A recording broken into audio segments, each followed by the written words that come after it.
sûr. Ouais, t'as vu, le plateau est bien rempli, hein, déjà, mais il y a encore de la place juste ici. T'es un peu Merci. spécialiste tout, toi, Benoît, j'ai l'impression. Oui, pas juridique, hein, normalement.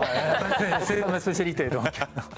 Benoît, et Greg l'a dit, on s'attendait depuis quelques jours maintenant à ce que finalement cette réponse soit donnée. Ouais, on l'attendait déjà depuis, on va dire que la justice argentine a décidé de les laisser repartir en France. Il y avait des éléments, les procureurs avaient même laissé fuiter les incohérences, on va dire, hein, du côté de la plaignante, qui avait poussé donc à cette décision de les laisser partir en France. Donc on sentait la chose venir. Après, il y a eu des recours qui ont été faits du côté de la plaignante qui fait que ça a duré ce non-lieu, si vous voulez. Il fallait finir cette expertise psychologique de son côté qui a été repoussée à plusieurs reprises. Et puis ensuite, il fallait laisser le temps de la justice de se réunir pour donner ce non-lieu. Mais c'est vrai qu'on le savait déjà depuis un moment. C'est pas une information qui nous surprend aujourd'hui. Pierre, c'est quoi ton sentiment, toi, global, par rapport à cette affaire qu'on traite depuis le mois de juillet, hein, quand même, finalement, globalement? Même si on avait les échos un petit peu de la finalité du dossier, ça acte quand même, je pense que c'est un jour important quand même, parce que ça acte quand même la fin d'une histoire quand même très controversée, qui, dans le domaine actuel et dans le contexte dans lequel nous sommes, c'est quand même compliqué de se sortir de cet événement-là. Donc, en tant que joueur, je pense qu'ils sont contents. Dans l'opinion publique, je pense aussi que ça marque aussi quelque chose. Maintenant, ils ont quand même le truc derrière le maillot avec la petite case inculpée pour viol en réunion. Donc ça laisse toujours des traces. Après, je pense qu'il faut faire confiance aussi à la justice. Il y en a qui vont dire que l'Argentine, ça a été un peu compliqué. Il y a eu parce que le juge ou la procureure était proche aussi du ministre ou je ne sais plus quoi, l'histoire d'avocat. Non, c'est l'avocat. Non, c'est clair et c'est connu. Hein. L'avocat d'Oscar Gégou et Hugo Radou est le frère du ministre de la Justice. Voilà. Et donc l'avocat de la partie adverse s'en est beaucoup servi. Mais bon, on avait entendu à droite, à gauche. Pour rebondir sur ça acte oui aujourd'hui. Mais on l'a dit, et elle l'a annoncé depuis très longtemps, l'avocat de la plaignante, il va certainement y avoir un appel. Donc on va repartir encore sur une nouvelle procédure, certainement. On peut déjà faire une première chronologie justement de ces lieux, de ces faits qui ont eu lieu avant ce non-lieu. Exactement, parce que l'affaire, elle dure maintenant depuis de longs mois. Ça a commencé tout début juillet avec leur arrestation. C'était le 8 juillet. Hugo Radou et Oscar Gégou sont arrêtés, accusés d'agression sexuelle et viol avec violence sur une femme de 39 ans. Le 12 juillet, quelques jours après, les joueurs sont inculpés pour viol aggravé. Le 16 juillet, ils quittent le centre de détention dans lequel ils étaient enfermés en Argentine. Ils sont ainsi en résidence surveillée toujours en Argentine. Le 12 août, les joueurs sont remis en liberté. S'en suivent leur retour en France. Ils seront bien sûr toujours un peu liés avec cette affaire, ça ne leur quittera jamais vraiment. Le 9 septembre, ils reprennent l'entraînement, notamment Hugo Radou, reprise de l'entraînement pour Oscar Gégou un peu plus tard, durant le 26 septembre. Ils vont reprendre la compétition quelques semaines plus tard en club, toujours pas en équipe de France. La Fédération française ne voulait pas qu'ils reprennent le maillot des Bleus avant d'avoir été acquittés. Et puis le parquet argentin avait ouvert un requis à un long-lieu le 4 octobre dernier. Aujourd'hui, on a finalement la fin, en tout cas pour l'instant, de cette histoire. Ce qui est sûr, Benoît, c'est que tous ces événements, finalement, font acte aussi. Hein. Finalement, ancre quelque chose dans tout ce qui s'est passé cet été. Enfin, ça fait tellement, il y a eu tellement d'échos autour de cette histoire que quelque chose vraiment s'est passé à ce moment-là. 5 mois. Non, il faut quand même parler de ces 5 mois. Et c'est vrai qu'il y a le temps juridique, hein, le temps de la justice, qui n'est pas le temps médiatique, puisque je crois qu'ils ont été condamnés au bout de 5 minutes médiatiquement, quand l'affaire est sortie. Il aura fallu 5 mois pour arriver au non-lieu. Et c'est pas anodin. Quand on vient de voir ce qu'ils ont vécu aussi, ils ont été menottés. Ils ont été incarcérés pendant 8 jours en prison en Argentine. Ils ont vécu assignés en résidence avec un bracelet électronique. Ils ont 20 ans, ces deux garçons. Voilà. Et aujourd'hui, on dit qu'il y a un non-lieu, donc ils sont innocents. Ils ont toujours proclamé leur innocence. Ils ont toujours dit qu'il y avait bien eu des relations sexuelles donc, qui avaient été consenties. Et surtout, ils ont toujours insisté sur le fait que ça soit non violent.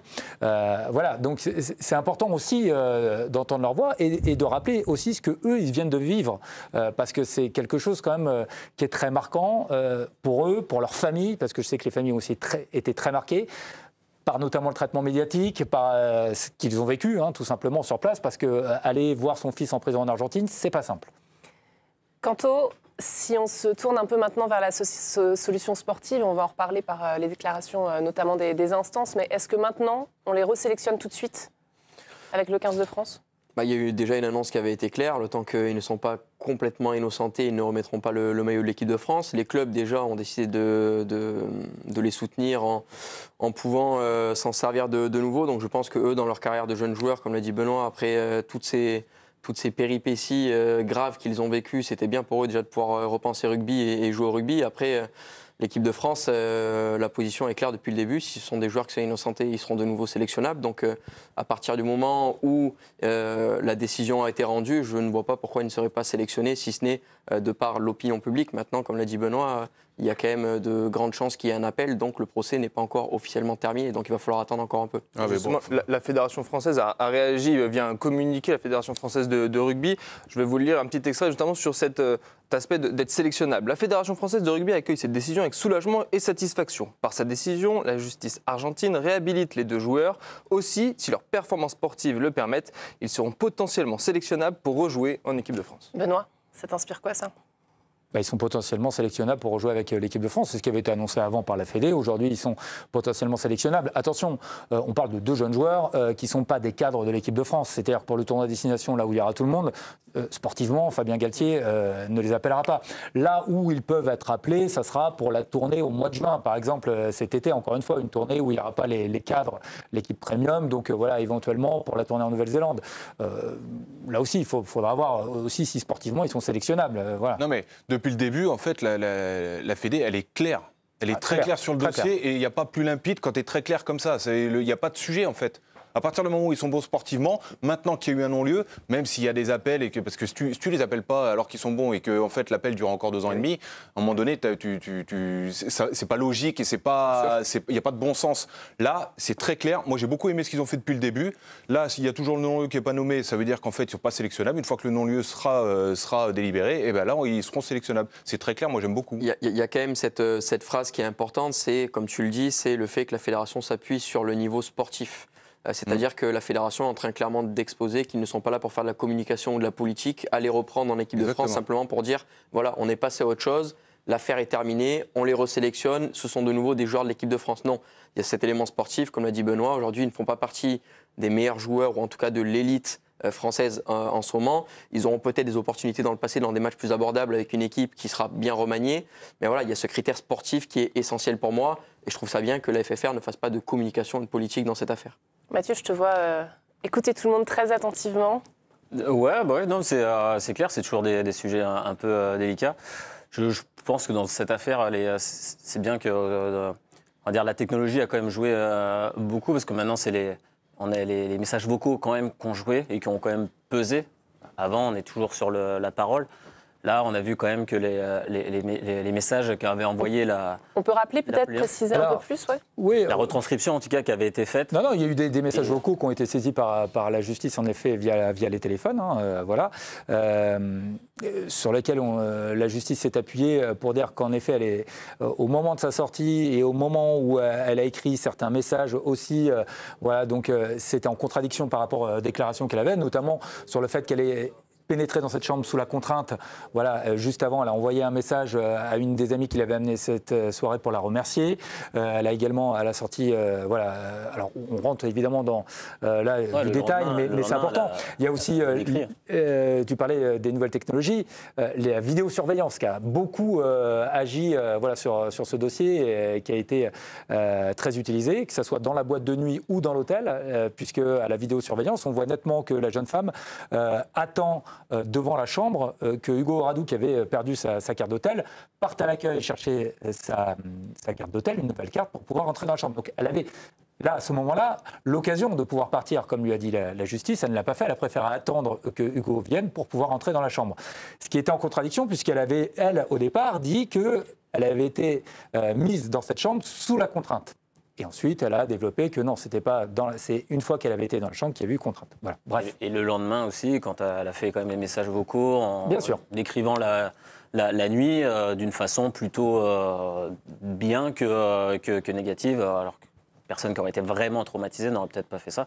En tout cas, je trouve que voilà, c'est bien que il y aurait pu avoir qu'ils aient pu être entre guillemets libérés de ça, ils avaient rien fait, donc c'était bien, même si médiatiquement au début, on est obligé de toujours croire un peu la plaignante. Après, Malgré tout, ça doit quand même inciter un peu tout le monde, que ce soit les sportifs et pas vraiment tout le monde, de plus se mettre dans des situations comme ça, de toujours faire attention. Moi, je trouve que c'est quand même un dossier qui porte préjudice à ceux qui sont vraiment victimes de ce genre de truc, en fait. Ouais, mais heureusement justement que la technologie permet justement maintenant de pouvoir clarifier ces situations-là. Parce qu'avant, tu pouvais pas. Quoi qu'il arrive, surtout qu'elle avait quand même montré pas mal de stigmates. Donc voilà, malheureusement, difficile de croire les autres personnes que la plaignante, tu vois. Greg, on va surtout regarder parce que ça fait date aussi justement par rapport à ce qui va se passer maintenant au sein de... Bien sûr, parce que l'environnement du rugby ces derniers temps, il n'a pas été forcément tout rose. Mathieu, tu en parlais, il y a ce devoir d'exemplarité. En octobre dernier, la Fédération française de rugby, avec Fabien Galtier, le sélectionneur du 15 de France, avait mis en place une charte suite aux nombreux dérapages dans le monde du rugby. Aujourd'hui, ils ont réagi un petit peu sur cette notion-là. Si la Fédération française de rugby se réjouit de cette décision, ces événements rappellent toutefois à la nécessité de créer des conditions nouvelles pour prévenir et éviter les comportements à risque dans le rugby de haut niveau, former des joueuses et des joueurs responsables et exemplaires. C'est un peu ce que tu as abordé, Mathieu. Non, mais c'est pour tout le monde. C'est même pas, pour moi, c'est même pas le rugby. Ça aurait pu arriver à tout le monde. Un footballeur, un artiste.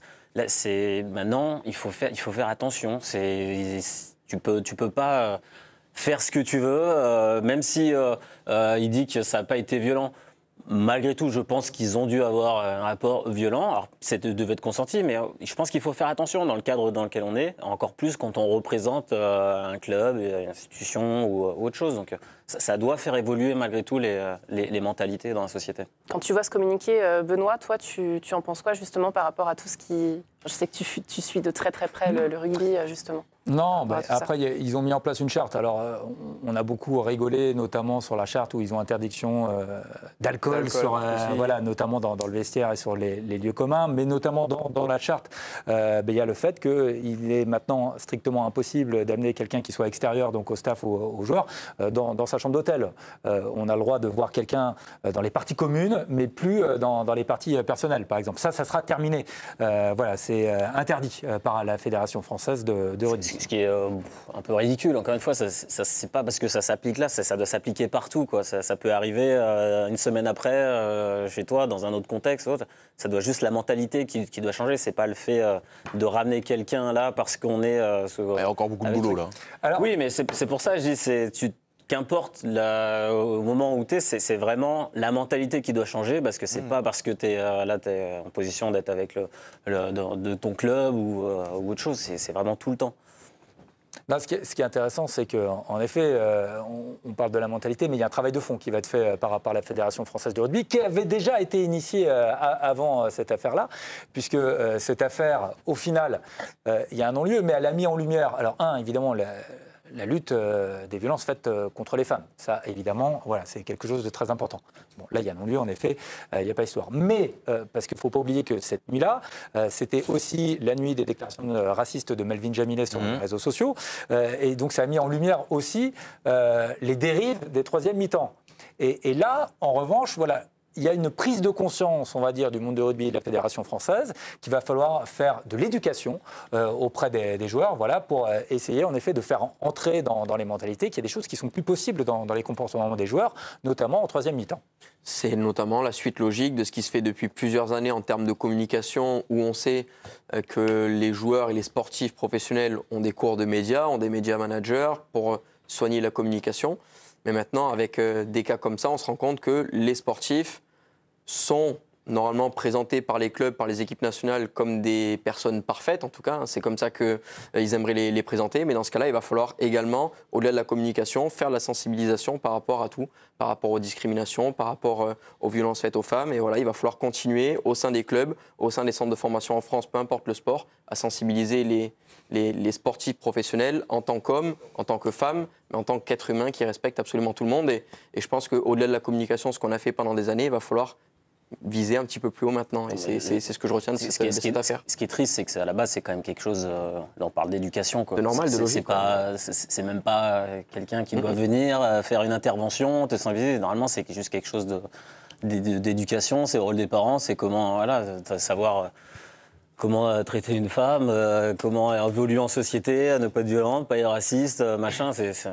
Si tu as besoin de quelqu'un pour ça, c'est dramatique en fait. Mais c'est ça la tristesse il y a ça, Mathieu, mais il y a propos, aussi autre chose qui est traitée derrière, et notamment par rapport au monde du rugby, où ce sont des garçons à qui on demande beaucoup, notamment sur le terrain, faire beaucoup d'efforts, beaucoup de sacrifices. Vous savez ce que c'est que d'être sportif de haut niveau. Et il y a ce qu'on appelle dans le rugby, il y a un engagement quand même physique qui est la décompression. Très important. Et non, mais oui, à un moment donné, quand on peut pas parle de justifier super pouvoir. avec ça. Non, mais c'est important de bien voir que, justement, je parle de dérive de troisième mi-temps, c'est-à-dire que la troisième mi-temps en soi, elle est là aussi pour qu'on se réunisse, qu'on puisse parler de ce qui s'est passé sur le terrain, voilà, parce que c'est un moment aussi qui est fédérateur. Voilà. Et surtout, on a besoin, ça c'est institutionnel dans le rugby, depuis la création même du rugby, on a dit, OK, on va se mettre dessus quelque part, on va se taper dessus, mais on aura un moment où on se regroupe et on va pouvoir en parler pour décharger, pour pas qu'il y ait d'antagonisme, donc on partage un petit verre autour de ça, et on en parle. C'était ça à la base. Ouais, et aujourd'hui, ça c'est pas la cause, enfin c'est pas le. Non, mais justement, oui, sujet, c'est pour ça que je veux venir là-dessus parce que faut pas confondre, les deux. C'est-à-dire que aujourd'hui, c'est parti ailleurs. Les troisième mi-temps, les joueurs ne sont même plus ensemble, partent parfois chacun de leur côté. Enfin, voilà. Et ça a complètement dérivé. Donc, on va revenir peut-être à la source, à des choses plus importantes. Mais troisième mi-temps encadré. C'est là le rôle des vieux sages à l'intérieur d'un groupe, en fait, d'essayer de dire tu vas où? Reste ici, en fait, avec nous, tu pars pas. Et si jamais il y en a un qui fait un écart, en fait, il est envoyé de l'autre côté. Oui, mais tu peux pas chaperonner tout le monde.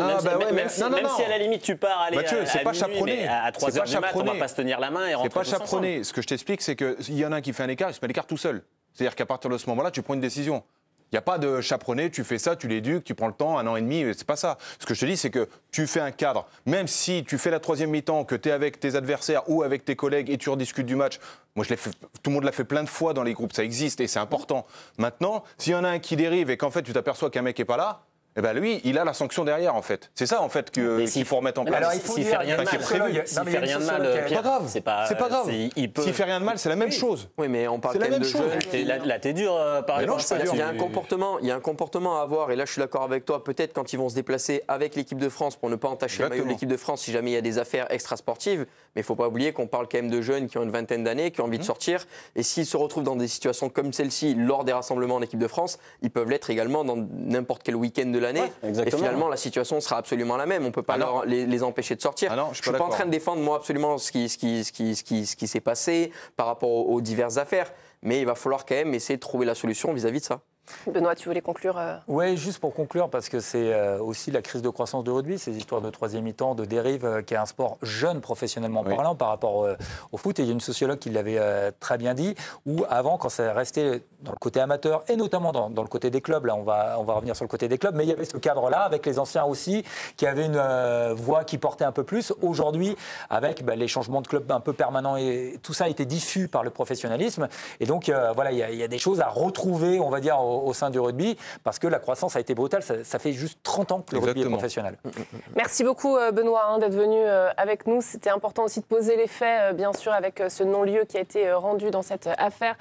Oradou Djegounou.